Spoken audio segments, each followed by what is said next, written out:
पूज्य मालिक को कोटि कोटि प्रणाम और आप सभी को प्रणाम। चैप्टर 17 बंधन और मुक्ति, जिसे शुरू करते हैं, अक्षर सत्य पुस्तक से लिया गया है।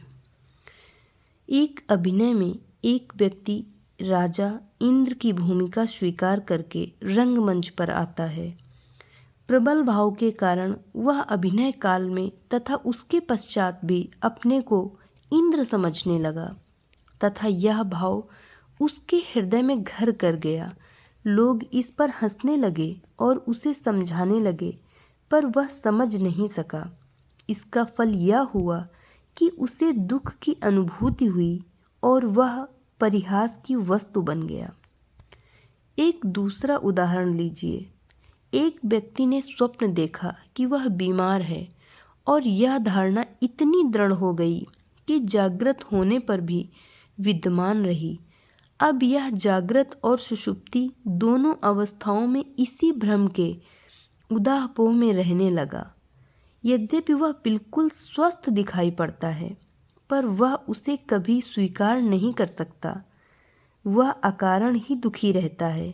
यह बंधन का एक दूसरा उदाहरण है। एक और उदाहरण लीजिए।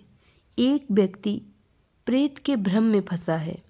उसने वृक्ष के एक ठूंठ को अंधेरी रात में देखा और उसे प्रेत समझ लिया।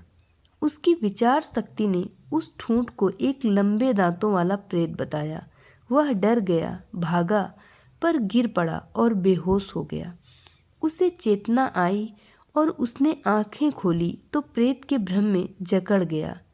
वह विश्वखलित बातचीत करने लगता है तथा पागल मनुष्य की भांति इधर उधर घूमता है। इस प्रकार वह दुखी है। जब भ्रमजनित विचार इस प्रकार एक मनुष्य को कष्ट देता है तो वह इसके बंधन में बंध जाता है और दुखी हो जाता है। यह जगत भ्रामक विचारों का स्थान है, जहाँ हजारों भ्रमपूर्ण घटनाएं घटती हैं। भ्रामक विचारों के जाल में फंसा हुआ व्यक्ति दुखी होने के अतिरिक्त और क्या हो सकता है। ब्राह्मण, क्षत्रिय, वैश्य, शूद्र भ्रमजनित विचार हैं। गृहस्थ, वानप्रस्थ, सन्यास एक भ्रामक विचार है। हिंदू, मुस्लिम, ईसाई, यहूदी एक भ्रामक विचार है। धर्म, परंपरा, रीति रिवाज, पथ, ये सभी भ्रामक विचार हैं। जो लोग बंधन की बेड़ी में फंस गए हैं, इतने चिंतित हैं कि वे वास्तविकता को समझने में असमर्थ हैं। यह सभी बंधन वास्तविक नहीं हैं। यह सभी कृत्रिम, भ्रामक, वैचारिक और काल्पनिक हैं। इनका क्रम बहुत दूर तक गया है, यहाँ तक कि मृत्यु के बाद दूसरे लोकों में भी इसका अस्तित्व बना रहता है। यदि कोई इस बंधन को समझ सकता है और सुख का आनंद लेने तथा दुख की पीड़ा सहन करने के पश्चात मन में उनके प्रति अरुचि पैदा हो जाती है, तो आप कितने ही मुक्त व्यक्तियों को उसी रूप में पाएंगे जिस रूप में वे बद्ध हैं। ऐसे व्यक्ति इच्छाओं के उत्पन्न होते ही समझाने, बुझाने और प्रशांत करने में लग जाते हैं। वे लोग ऊंची पहुंच के विज्ञजन कहलाते हैं। वे बंधन में पड़े लोगों का उचित उपाय और निर्देश से मुक्त करते हैं। उनका अस्तित्व बड़े भाग्य की बात होती है। मोक्ष के इच्छुक कहलाते हैं और वे उच्च कोटि के अधिकारी होते हैं। परंतु ऐसे ईश्वर भक्त जो बंधन से प्रेम करते हैं, बड़े ही दुराग्रही और दुर्दंती होते हैं।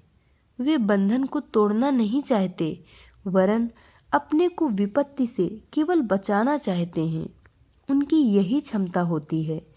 उनके रोग के चिकित्सक सामान्यतया धर्म प्रचारक होते हैं, जो एक भ्रम को दूसरे भ्रम से ठीक करते हैं और धीरे धीरे बहुतों को मुक्त किए होते हैं। तीसरी श्रेणी के लोग इससे भी गए बीते होते हैं। वे भली भांति जानते हैं कि रीति रिवाज, तौर तरीके, धर्म विशेष और परंपराएं अत्यंत बुरे बंधन हैं, परंतु वे सभी सुधारों के शत्रु हैं जो उन्हें मुक्त करते हैं। स्वभाव से कुछ कठोर होते हैं, एक चौथे प्रकार के मुक्तिदाता व्यक्ति होते हैं जिन्हें संत कहते हैं और जो लगभग सभी धर्मों और समुदायों में पाए जाते हैं। वे बड़े सहानुभूतिपूर्ण, बड़े दयालु और हृदय के बड़े अच्छे होते हैं। वे शिष्यों को जागृत करते हैं और मित्र दार्शनिक पथ प्रदर्शक के रूप में व्यवहार करते हैं। रोगियों में वे सर्वोत्तम हैं जो चिकित्सक में विश्वास रखते हैं, जो खुशी से औषधि लेते हैं और जो कड़े पथ पर रहना चाहते हैं। ऐसे रोगी आसानी से और कम समय में स्वास्थ्य लाभ कर लेते हैं। दूसरे प्रकार के रोगी चिकित्सक की बात तो सुनते हैं पर पथ का विचार कदाचित ही करते हैं। तीसरे प्रकार के रोगी अच्छे तो हो जाना चाहते हैं पर नियमों को नहीं मानते हैं। वे कड़वी औषधियों को नापसंद करते हैं और कभी-कभी अपने चिकित्सक को घृणा की दृष्टि से देखते हैं। चौथे प्रकार के चिकित्सक संत होते हैं जो रोगियों के हमदर्द बनकर सहूलियत से उपचार करते हैं। वे रोगी को प्रेम से अपने बस में करते हैं, चाहे वे कितने भी दुर्दांत क्यों न हों, और उन्हें स्वास्थ्य लाभ कराते हैं। रोगी के उपचार की गुणात्मक योग्यता हर हालत में उसकी दशा पर निर्भर करती है। धन्यवाद।